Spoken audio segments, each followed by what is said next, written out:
آج انشاءاللہ تعالی ہم سورہ یونس کی آیت نمبر 29 اور 30 پڑھتے ہیں اور ان آیات کو سمجھنے کی کوشش کرتے ہیں۔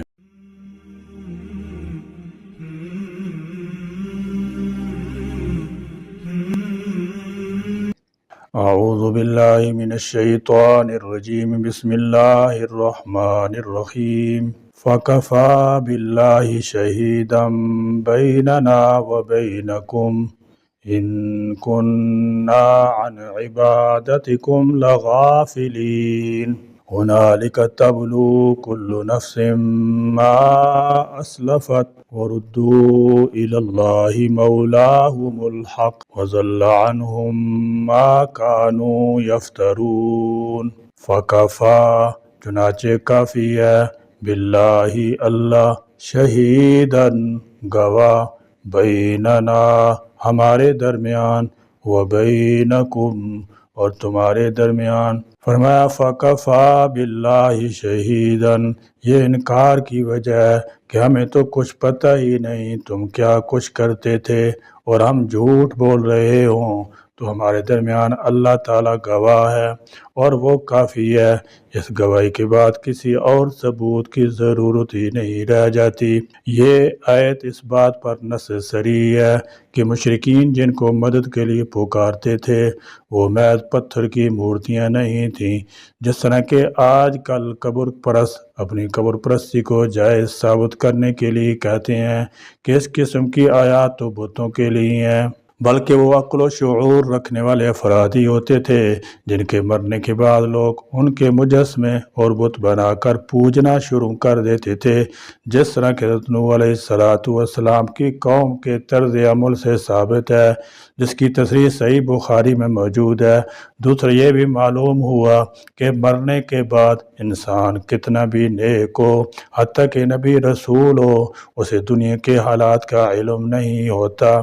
اس کے ماننے والے اور عقیدت مند اسے مدد کے لیے پکارتے ہیں، اس کے نام کی نظر و نیاز دیتے ہیں، اس کی قبر پر میلے ٹھیلے کا انتظام کرتے ہیں، لیکن وہ بے خبر ہوتا ہے، اور ان تمام چیزوں کا انکار ایسے لوگ قیامت والے دن کریں گے۔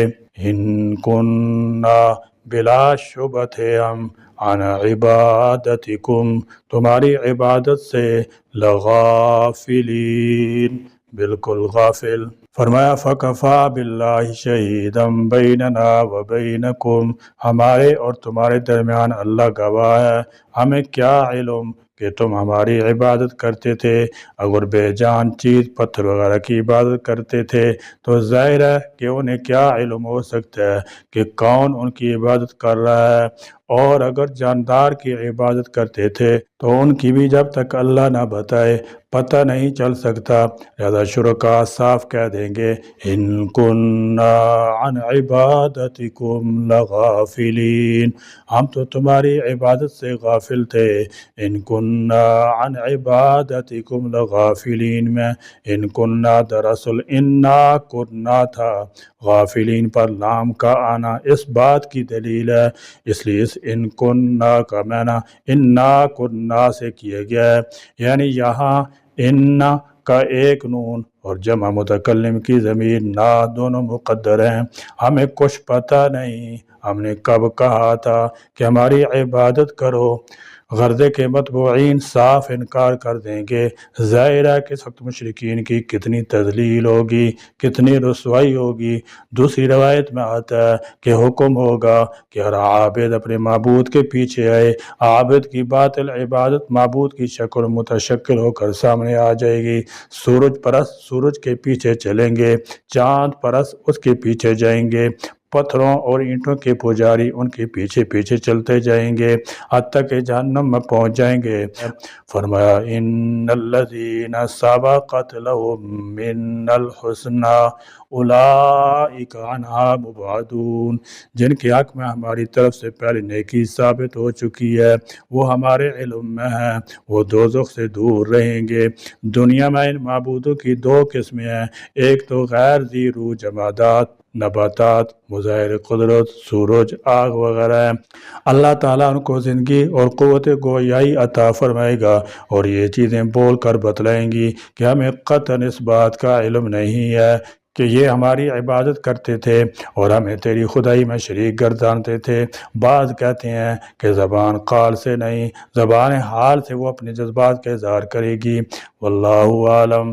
معبودوں کی دوسری قسم وہ ہے جو انبیاء علیہ الصلاۃ والسلام، ملائکہ، صالحین میں سے ہیں، جیسے عیسیٰ، حضرت عزیر علیہ الصلاۃ والسلام اور دیگر اللہ کے نیک بندے۔ یہ اللہ کی بارگاہ میں اس طرح کا جواب دیں گے جیسے عیسیٰ علیہ الصلاۃ والسلام کا جواب قرآن کریم منقول ہے۔ علاوہ ازیں شیطان بھی انکار کریں گے، جیسے قرآن میں ان کا قول نقل کیا گیا ہے، تبرأنا الیک ما کانوا ایانا یعبدون۔ ہم تیرے سامنے اپنے عابدین سے اظہار برات کرتے ہیں، یہ ہماری عبادت نہیں کرتے تھے۔ یعنی یہی سب سے بڑے گمراہ ہیں جو پتھر کی مورتیوں کو یا فوت شدہ اشخاص کو مدد کے لیے پکارتے تھے، جو قیامت تک جواب دینے سے قاصر ہیں، اور قاصر ہی نہیں بلکہ بالکل بے خبر ہیں۔ ہنالک، وہاں، تبلو، جان لے گا، کل نفس، ہر نفس، ما اسلفت، جو کچھ اس نے کیا تھا دنیا میں۔ فرمایا ہنالک تبلو کل نفس ما اسلفت، اس وقت جانچ لے گا ہر نفس جو اس نے آگے بھیجا۔ ہر شخص کی کارکردگی اس کے سامنے ہوگی اور وہ خود اسے دیکھ لے گا اور آزما لے گا۔ تبلو کی بجائے تتلو بھی پڑھا گیا ہے، یعنی اس وقت پڑھ لے گا جو اس نے آگے بھیجا، اور وہ تلو سے ہو تو اس کا معنی پیچھے لگنا ہوتا ہے، یعنی ہر شخص اپنے اپنے اعمال کے پیچھے لگے گا۔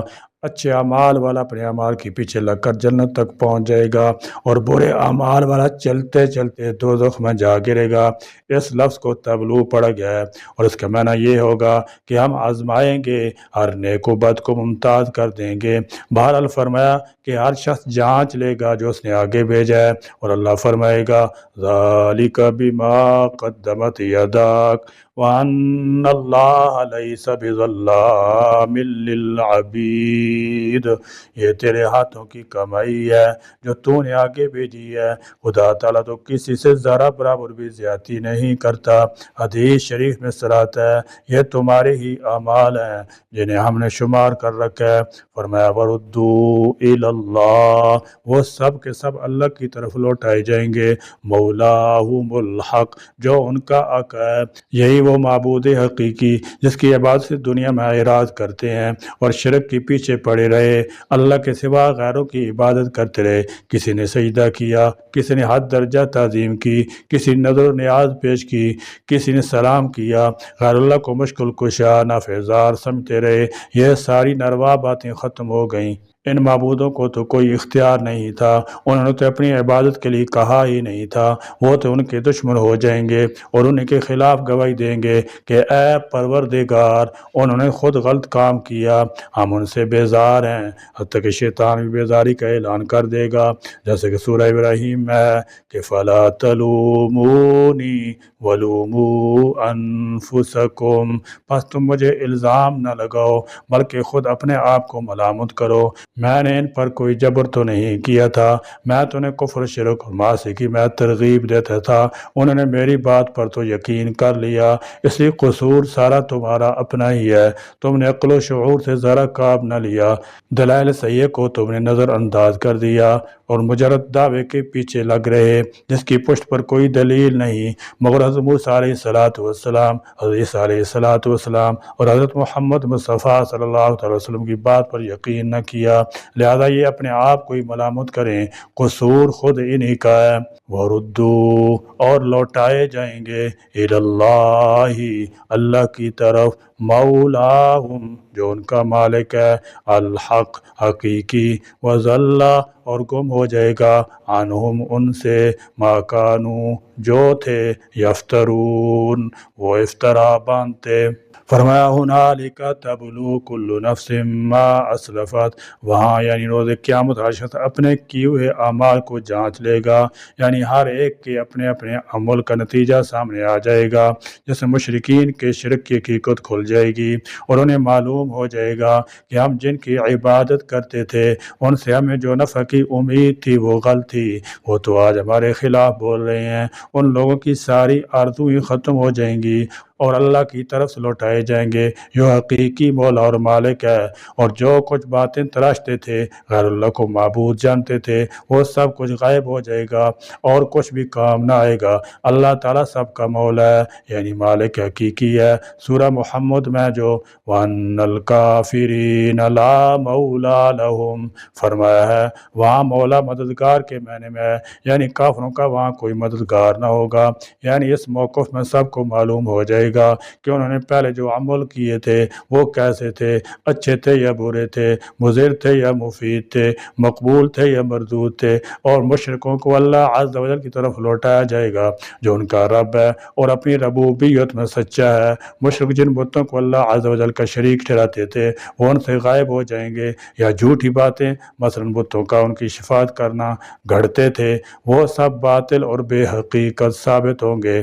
قرآن کریم کے ہم پر جو حقوق واجب ہیں وہ بھی ادا کیے یا نہیں، ہم نے اللہ اور اس کے رسول صلی اللہ علیہ وسلم کی اطاعت کی یا نافرمانی، ہمارے پڑوسی ہمارے تکلیفوں سے محفوظ رہے یا نہیں، اس لیے ہمیں محاسبہ کرنا چاہیے۔ لہذا مسلمان کے لیے ضروری ہے کہ وہ اپنے یومیہ اعمال کا جائزہ لیتا رہے کہ اس نے اپنے رب کی مرضیات کے لیے کیا کیا کیا، فرائض کی ادائیگی کی یا نہیں، اگر فرائض میں کوتاہی ہوئی ہے یا نہیں تو اپنے نفس کو ملامت کرے اور اس کی تلافی کی کوشش کرے۔ اگر معاملات اچھے نہیں ہیں تو درست اور پاکیزہ کر لے، اور اگر گناہوں کا رسیہ ہے تو توبہ، ندامت، انابت، استغفار کے ذریعے اپنے رب کو راضی کرنے کی کوشش کرے۔